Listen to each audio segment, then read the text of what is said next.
Naslednja zgodba, ki je seveda, tukaj se ne moramo izogniti, je problem pravice, to je policijska akcija Sprava.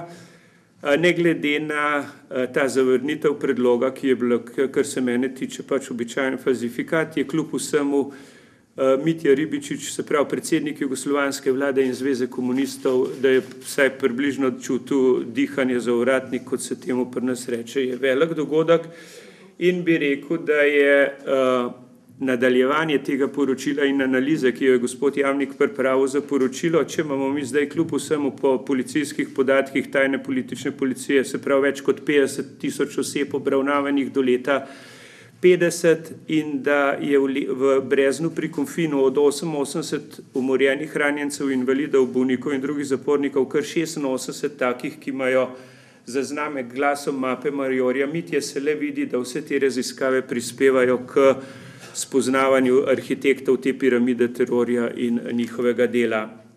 Mislim, da je vse ta vprašanja, ki so se v tem času pokazala, recimo gospod Štrovs je v tem mandatu predlagal spremembe zakona o vojnih grobiščih, za kere verjamem, da bodo prej ali slej prišle na dnevni red. Prav gotovo je pa tisto, kar je najbolj spet civilizacijsko, je tisto, da žrtev postane oseba. To pomeni, da država prevzame odgovornost za identifikacijo in pa izkop žrtev po arheološki metodi. Se pravi, da tako kot po svetu, v primerih pač, kjer storilcev ni ali nočejo pričati, naj imajo vsaj mrtve žrtve pravico povedati v svoji usodi čim več.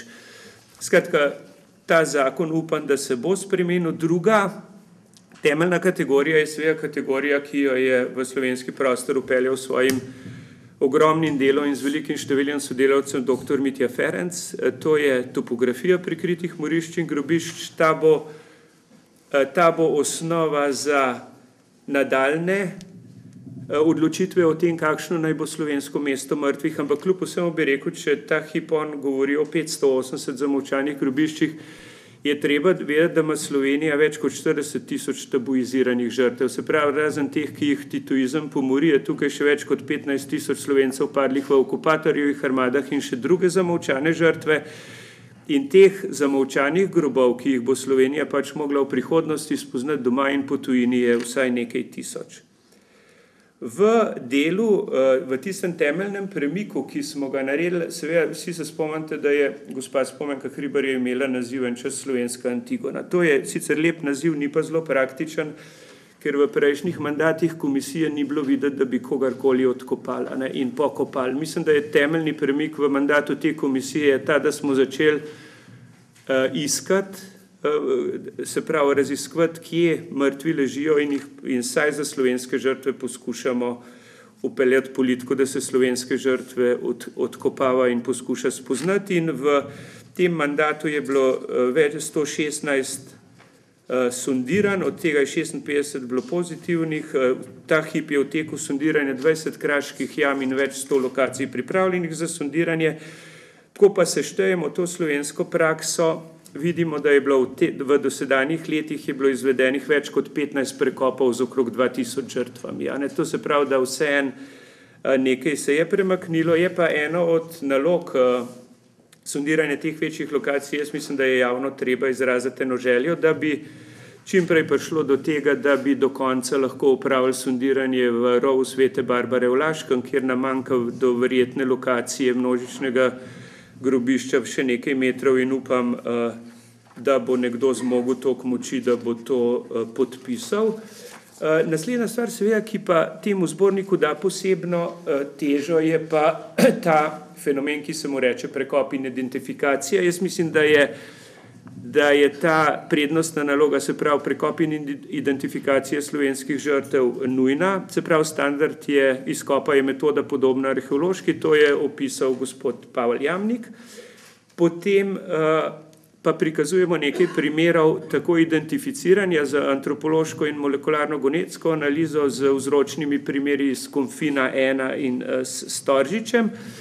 In tukaj je treba opozoriti na tradicijo Inštituta za sodno medicino, ki jo opisuje Jože Balažic pri tem delu.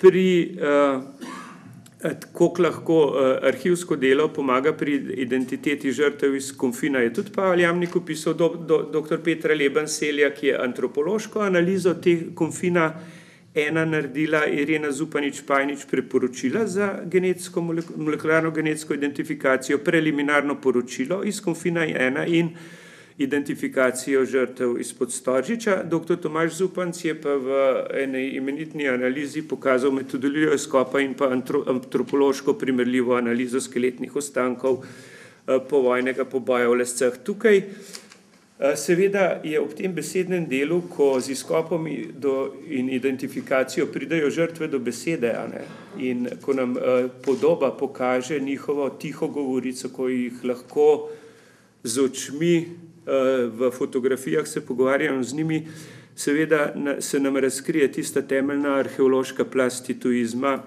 kjer se ob načinu pokopa, ta način pokopa je Spomenka Hribar identificirala naj bodo kot crkneni psi, se nam pokaže drugi temeljni spoznavni znak ali pa tipični arheološki dodatek, to so lisice iz različnih tipov žice. Jaz bi tukaj opozoril predvsem na te mumificirane roke iz Slovenske Bistrice, in pa ta tip vezanja je v bistvu ena skromna modifikacija stalinskega tipa vezanja, tega, ki ga poznamo pri Konfinu. In te fotografije so tukaj ekskluzivno objavljene večinoma prvič in zdaj nadaljevanje je seveda ta, da če ti hočeš žrtve spoznati, jih odkopati, jih moraš tudi pokopati. Mi smo zgradili kostanco na pokopališču Dobrava, ki je zdaj pripravljena za uporabo, ima kapaciteto do nekaj 1000 skeletov, in je možno je te postopke peljati naprej. Naslednja stvar je tudi urejanje in pa enotno spominsko obeležje. Komisija je ta bronasti gong že zaradi stroškov in nemogočega obnašanja v naravi izločila iz širše rabe, je pa preprosto sprejela izhodišče, da se vzpostavi en osnoven standard z geodetsko odmero, označitev postopov varovalnih ograj, obeležitev s križem in informacijsko tablo, in tako je bil urejen kompleks grobišč v Kočevskem Rogu. Ko je Slovenija letos organizirala v času predsedovanja konferenco o zločinih totalitarnih režimov, lahko rečem, da se zgodba nadaljuje, ker ravnokar je v Slovenijo prišla pobuda iz Češke za ustanavljanje delovne skupine Evropskega inštituta za evropski spomin in vest, ki naj bi se tudi ukvarjal predvsem s temi stvarmi, tako da upam, da bo to strokovno nadaljevanje teklo tudi v evropskih okvirih. Bi pa eno poglavje, ki smo ga v knjigi tudi poskušali nakazati, je pa seveda tisto Veš pojet svoj dolg, ki za slovenske razmere, saj pri teh vprašanjih do ene mere drži, z podobo Marjana Tršarja, Bil sem kot ti, z njegovega cikla Holokaust, iz Rupnikovega mozaika v Šentvidu in mogoče tudi tega predloga Jožefa Muhoviča, ki bi bil lahko slovenski spravni spomenik, in pa enega Keliha Janeza Pogačnika opozarjamo na to, da slovenska umetnost kljub vsemu nek dolg do tega področja še ima in da bi bilo prav, da tudi na tej interpretativno ustvarjalni ravni ta vprašanja dobijo in odgovor. Jaz sem bil mogoče malo dolg, verjamem je, da ta tema taka je. Tukaj med nami, se pravimo, od avtorjev, če ima kdo kakšno vprašanje, je gospod Pavel Jamnik, Petra Leban-Seljak, gospa Zupanič-Pajničeva, Tomaž Zupanc, Ivo Žajdela, Tina Velikonja, dr. Ferenc se upravičuje, dr. Mihevc, ki dela sondiranje, je tudi nekje zunaj, ampak tudi gospod Štrovs, mislim, da je to ena velik dogodek, da ta sektor za vojna grobišča zdaj normalno deluje. Jaz, če na koncu lahko povem, da je v teh 3 letih dela je bilo porabljeno okrog 1,5 milijona evrov, se pravi krepko manj kot samo za prejšnja leta za spomenik v Teharjah.